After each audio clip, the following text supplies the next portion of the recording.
Namaskaram, peeps. This is Harisha from Melbourne Yatri. Welcome to another tech episode. There is a comparison between DJI Action 2 as well as DJI Pocket 2. Two different cameras for two different scenarios, or you can say two different styles of actually trying to vlog or movie making or content creation. Both of them are pretty awesome in their own rights. I actually own both of them. This is not a sponsored video, and I have been actually using both of them for a while now. I have the DJI Action 2 for close to a couple of months, whereas the Pocket 2 I have close to a year and a half plus. Based on the type of content creation you want to do, or based on the type of vlogging you want to do, this becomes a much more app tool for you, and you can go ahead and actually use it. Now there are some shortcomings in both of them, but there are also a lot of pluses in both of them. I'm going to give you a brief comparison between both so that if you're actually out there in the market and you want to go ahead and purchase one camera to go ahead and actually document your upcoming travel that you're going to do, or start your social media journey of content creation, whether it's on Instagram, whether it's on Facebook, whether it's on Twitter, or whether it's basically on YouTube. The action cameras are something that you can start doing it in addition to your mobile phone. Most of the mobile phones people have a decent camera in them, but because that's a principal communication device, you would prefer to go ahead and actually use a dedicated device to take videos instead of going for semi-professional cameras, or you go for mirrorless interchangeable lens cameras, which do actually cost more and also give you a larger production value. This is a bit cheaper, but also gives you a significant amount of very good quality video to start with. Out of all the cameras that are there in the market, apart from the GoPro Hero, whatever is the latest series of 11, I find these two to be the most interesting or unique styles of trying to capture your surroundings in terms of video primarily, and then also a bit of photographs if you would like to take. For any action camera comparison, we would be first actually looking at the sensor. The sensor for DJI Action 2 is 1 by 1.7 inch CMOS sensor, and the sensor for the DJI Pocket 2 is 1 by 1.7 inch CMOS sensor. But there is a slight difference between these two. The sensor for the DJI Pocket 2 has an effective 64 megapixels in it, the way the sensor is actually built, whereas the sensor used in the DJI Action 2 is roughly around 12 megapixel. That means the DJI Action 2 might actually have a slightly better low light performance. This is something that I can check and show you footage. The next thing for the sensor is actually field of view. The DJI Action 2 comes with a field of view of 155 degrees, whereas the field of view for the Pocket 2 lens is actually only 93 degrees. Interestingly, Pocket 2 actually has an f of 1.8, whereas the DJI Action 2 comes with an f of 2.8. If you look at the 35mm full frame equivalent, then the Action 2 sensor is having a full frame equivalent of 12.7 mm, whereas Pocket 2 is actually having a full frame equivalent of 20 mm. That means the DJI Pocket 2 is looking at much more wider because it is around 12.7 mm, whereas the Pocket 2 is a little bit narrower, around 20 millimeters, but still 20 millimeters is still wide enough for a lot of landscape videos that you want to go ahead and actually take. Now, moving on from the sensor, in terms of video resolutions, what type of video resolutions are available? Both the cameras are actually able to shoot in 4K, 2.7K, and 1080p or full HD. So in the DJI Action 2, based on the frames per second frame rate that you're actually choosing and whether you have the horizontal steady on or off, you'll actually change the amount of digital zoom available in these action cameras. And in the DJI Pocket 2, you have a digital zoom of 2x available. In terms of video modes that are available, the Pocket 2 actually has the regular video mode where you can choose different frame rates and resolutions. You have a HDR video mode where you can only shoot in 1080p and 2.7K, but that's basically a HDR video. You have a time-lapse mode, you have a motion lapse mode, and you have a hyperlapse mode. In the motion lapse mode, it's a time lapse but with respect to a motion added into it. Now the motion lapse could be left to right, it could be right to left, or you could put a custom motion but only a max of 4 points. It's an interesting way to narrate your story. In Pocket 2, because of its small form factor and the way it is, the video modes you're actually having is the regular video mode at different frame rates, at different resolutions, and also at different aspect ratios. You also have a slow motion, but the slow motion is available in 4K, 2.7K, and 1080p. The Action 2 can do 4K at 120 frames per second and also 2.7K at 120 frames per second. It can also do 1080p at 240 frames per second or 120 frames per second. So you get multiple slow motion options available out there. Obviously, you can do time lapse in both 4K, 2.7K, and 1080p. So the best resolution that you can get if you want to use Rocksteady mode 2.0 as well as Horizon Steady is 2.7K in a 16:9 aspect ratio, and then you can select whatever frame rate that you're actually looking for. The Action2 has a video format of MP4, that is H.264, but in this case it's HEVC. Whereas for the Pocket 2, it's going to be either a MPEG-4 AVC or a H.264. But end of the day, the file is going to be MP4 file. So these codecs provided in both Pocket 2 as well as Action 2 are a little bit easy codecs on your machines.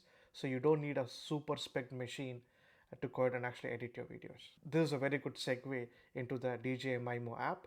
You can use the DJI Mimo app over Bluetooth, import the videos that you've actually shot, and you can edit the videos right in your mobile phone or your tablet, whether it's Android or iOS, and then you can actually straightforwardly publish it into any social media platform that you want to go ahead and do it. If you're wondering how much time you can actually record using these cameras, technically these cameras do not have a recording limit, but because of their size, they do get actually heated up when you do a prolonged recording. So the Action 2, which is the smallest of the both, you can continuously operate it for around 70 minutes if you're using 1080p. I've basically operated the Pocket 2 at 4K and at 60 frames per second, and it used to get heated up fast. But if you use 4K 120 frames per second at 16:9 aspect ratio, it gets heated up very fast. When I say heated up very fast, in 15-20 minutes, I don't think you'll be able to hold the Pocket 2 at all because it's going to be that hot. Close to 35 degrees Celsius is where it's going to go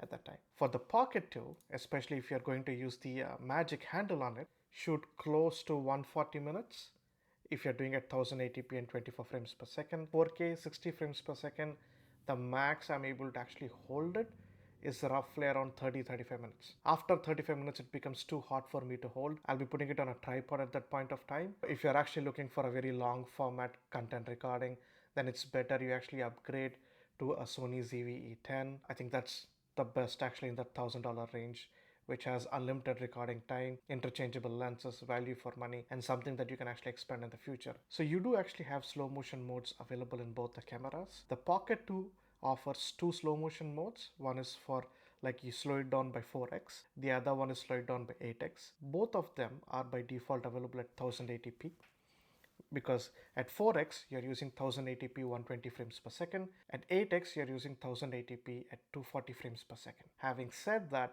you can always do 4K 60 frames per second in the Pocket 2 and slow down the footage while editing it in your machine. The Action 2 has three slow-mo modes. One is for 4K, where you can slow it down by 4 times because it can shoot 4K 120 frames per second at 16:9 aspect ratio. You can do 2.7K at 4x times slowing down. You can slow down the footage shot at 2.7K 4x times because you can also record at 2.7K at 120 frames per second. Now, if you're using 1080p recording in the Action 2, then you can actually slow it down by 8 times if you're recording at 240 frames per second, and you can slow it down by 4 times if you're recording 120 frames per second. So in terms of slow motion recording, the DJI Pocket 2 is highly versatile, and you can actually do a 4K 120 frames per second. I do not have any other camera which does 4K 120 frames per second. Even my Sony A7 Mark IV doesn't do 4K 120 frames per second. So that's a very good advantage that you get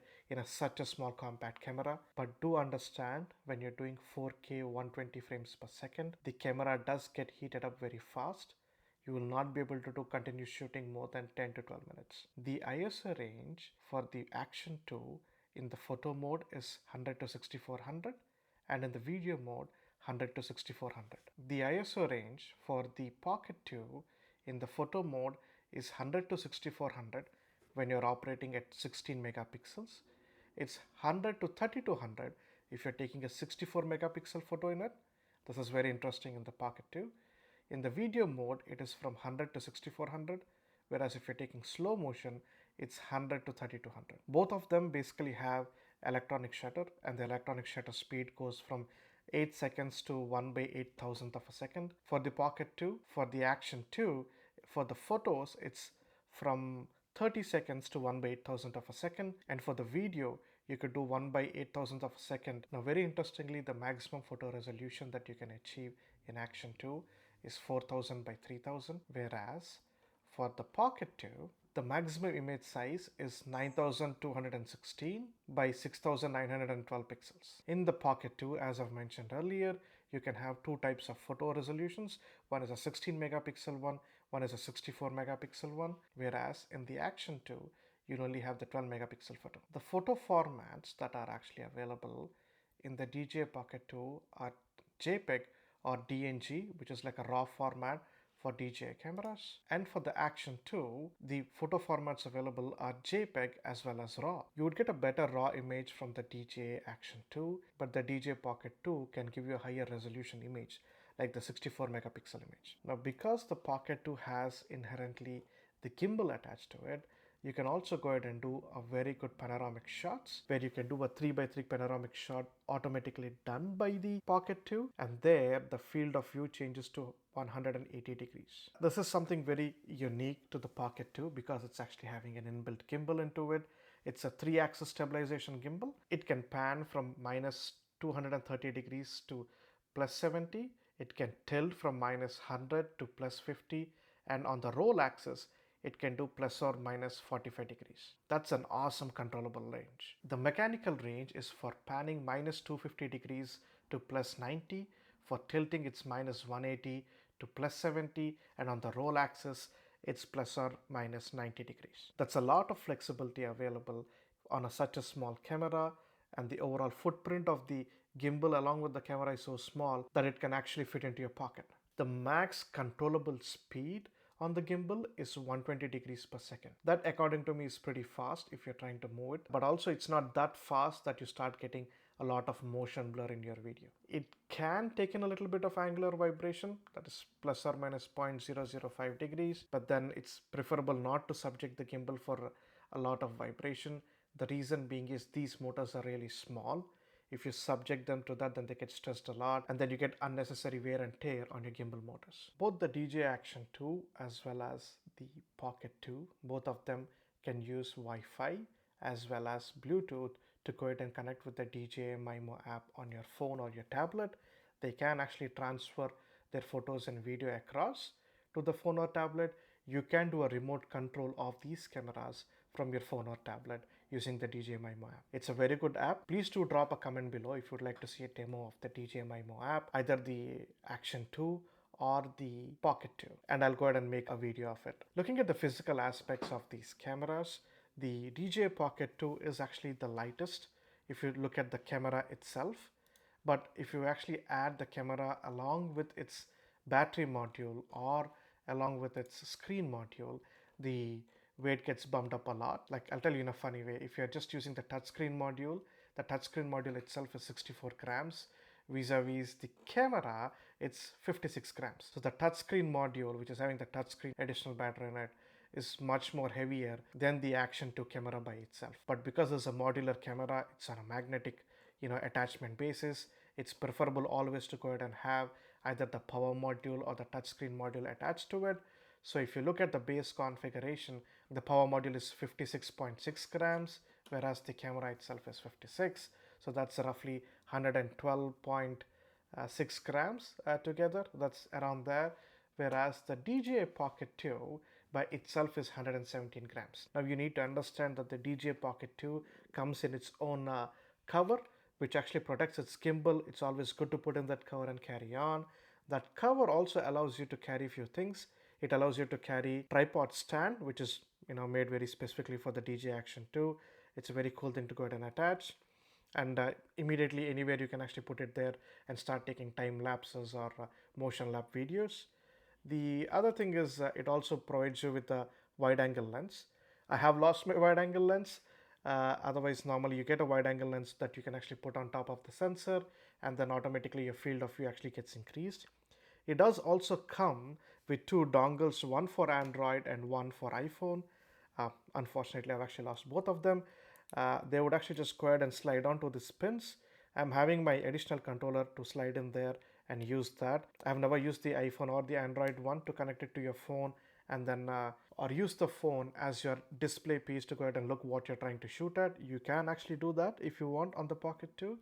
And then you would also get a wireless mic. And my guess is the wireless mic that is actually given in the Action 2 is the first iteration of the DJI mics. It's not bad under windy conditions, so you can actually use the DJI Pocket 2 along with its provided mic, which does a one-to-one pairing to it, and try to actually record your voice while you're trying to vlog outside even under windy conditions. That's a feature that is anyway provided in the Pocket 2. But apart from that, the Pocket 2 also has roughly 5 cameras trying to do a surround mic recording on the Pocket 2 itself. It's literally having one mic on each side of the Pocket 2 body actually. The magic handle also allows you to actually put in a headphone to listen. In the DJ Pocket 2, you would only get a single mic. You can actually listen to my voice coming directly from the DJ Action 2, roughly like 8 to 10 inches away from me. Now this is my voice recording coming from the DJ Pocket 2 with its around 4 or 5 microphones it's actually having inbuilt into it. And this is my voice that is actually coming from the DJ mic 2, which I've actually bought. If you would like to take the Pocket 2 in actually rain, or if you'd like to take it underwater, there is a separate casing that is being sold for it. Whereas for the Pocket 2, you could go ahead and just use the camera module itself because that's waterproof by itself. But if you want to take it along with your battery module or a display module, then there's a separate casing that they do sell. DJI does sell that on their website. You can go ahead and purchase it, put it on and try to use it. Both the Pocket 2 as well as the Action 2 do accept external memory cards.